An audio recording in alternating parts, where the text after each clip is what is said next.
Intensitas curah hujan di beberapa wilayah di Indonesia masih cukup tinggi.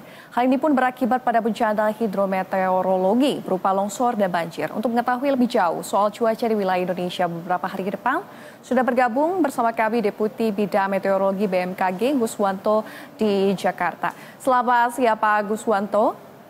Bagaimana kabarnya siang hari ini? Selamat siang, Vinil. Baik, Pak Guswanto, kita langsung saja. Seperti apa pantauan cuaca di Indonesia dalam beberapa hari ke depan? Dan wilayah mana saja yang paling terdampak dari cuaca buruk beberapa pekan terakhir ini? Baik, Vinil. Dari pantauan BMKG dalam beberapa hari ke depan, ini kita lihat mulai dari dinamika atmosfer, kemudian skalanya lokal, regional maupun global, serta juga kita lihat dari perkembangan musim hujan itu sendiri, bahwa musim hujan tahun 2024-2025 ini masih akan berlangsung hingga April 2025, di mana puncak musim hujan di bulan Januari-Februari ini masih terjadi di daerah Lampung, Jawa bagian utara, sebagian kecil dari Sulawesi, kemudian Bali, NTB, NTT, dan sebagian besar di Papua. Namun untuk pada perakiraan sepekan ke depan, tanggal 28 Januari hingga tanggal 4 Februari, itu terjadi peningkatan cuaca berpotensi meningkat, yaitu di wilayah Aceh bagian tengah, sebagian kecil Riau bagian barat, sebagian kecil Sumatera Selatan bagian tengah.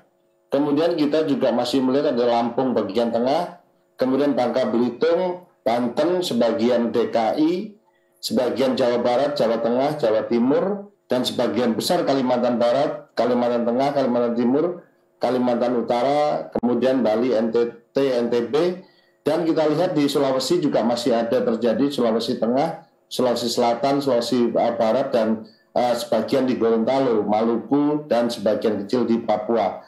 Nah, namun kalau kita melihat bahwa tahun 2025 ini, Vinil, itu masih dipengaruhi oleh adanya La Nina lemah. Dan ini akan terjadi hingga sampai April, dia akan baru mengalami penurunan ataupun kembali ke normal pada bulan Mei.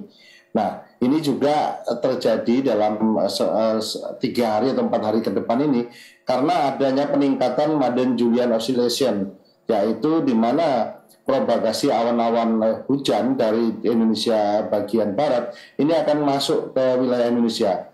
Kita lihat juga dalam sampai tanggal 31 ini, yang perlu diwaspadai adalah di sekitar Pulau Sumatera, kemudian Jawa, itu juga perlu diwaspadai. Sedangkan Borneo Vortex yang sebagai penahan saat ini tidak muncul di wilayah Kalimantan Barat. Artinya monsun dari Asia ini juga akan masuk dan meningkatkan tinggi gelombang samudra. Ini yang bisa disampaikan, Vino. Baik, penurunan intensitas hujan ini akan terjadi pada bulan Mei mendatang ya Pak Guswanto. Lantas apa yang perlu diwaspadai masyarakat dari cuaca buruk yang terjadi beberapa pekan terakhir ini, Pak? Betul. Yang perlu diwaspadai oleh masyarakat sebagai langkah untuk antisipasi dan mitigasi daripada risiko bencana hidrometeorologi basah seperti banjir, tanah longsor, genangan air, ini perlu dilakukan, yaitu yang pertama tetap tenang dan siaga menghadapi perubahan cuaca ekstrim serta memahami langkah-langkah evakuasi jika itu nanti suatu situasi darurat terjadi.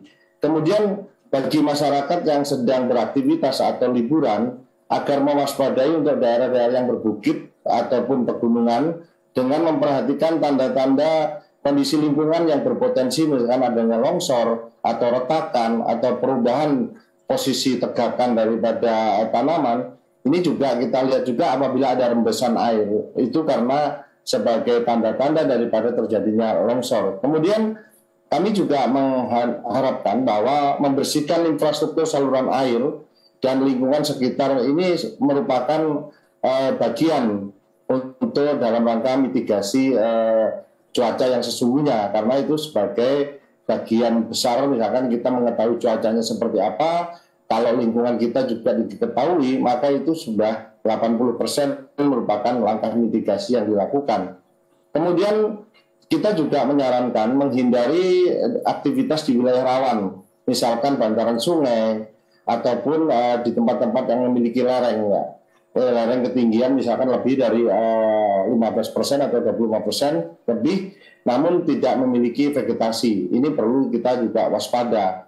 Kemudian juga masih secara aktif ya untuk mendapatkan informasi dari BMKG, bisa lewat website BMKG, call center 196, bisa lewat Android atau telepon pintar info BMKG, dan dapat juga apabila sempat itu bisa melihat yaitu di website BMKG cuaca.bmkg.go.id. Di sana kita memberikan informasi perakiraan cuaca setiap kelurahan atau per desa, sehingga dari sana bisa dilihat karena kami menggunakan automatic amendment berbasis radar maupun berbasis citra satelit. Kira-kira itu, Vinil, yang bisa kami sampaikan. Baik, terima kasih Pak Guswanto, selaku Deputi Bidang Meteorologi BMKG, sudah bergabung di Berita Satu Siang hari ini. Terima kasih, selamat siang.